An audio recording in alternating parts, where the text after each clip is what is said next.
My boss took credit for my project, so I let his wife know where he really was that night.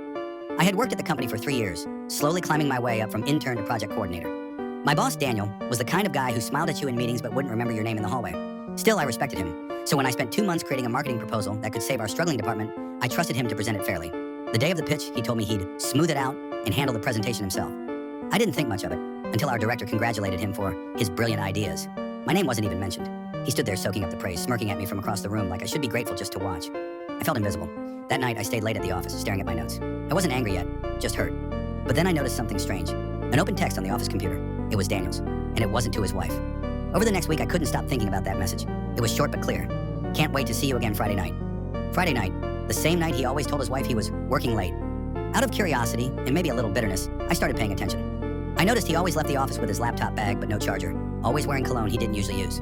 One night, I followed him after work. He didn't go to the client meeting he'd mentioned. He went to a fancy rooftop bar with our HR manager, Amanda. I watched them laughing, holding hands, acting like teenagers. I filmed a short clip on my phone. I didn't plan to use it, yet. But the moment he bragged in front of everyone that his ideas were being considered for company-wide rollout, something inside me snapped. Our team was invited to a company dinner to celebrate the project's success. His wife Lily was there too.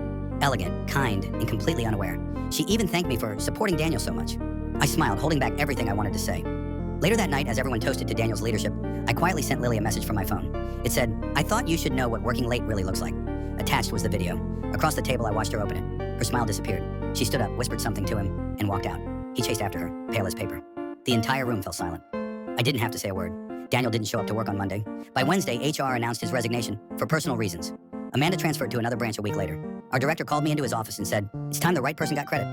My name went on the project, and I got promoted 2 months later. A few weeks after that, I ran into Lily at a cafe. She looked calm, even happy. She thanked me, saying I helped her see the truth sooner rather than later. That night, I finally deleted the video from my phone. Do I feel guilty? Maybe a little. But after what he did, to me and to her, I'd say it was justice. Some people climb the ladder by stepping on others, but the higher you climb on lies, the harder the fall. I didn't ruin his life. I just showed it to him from a different angle.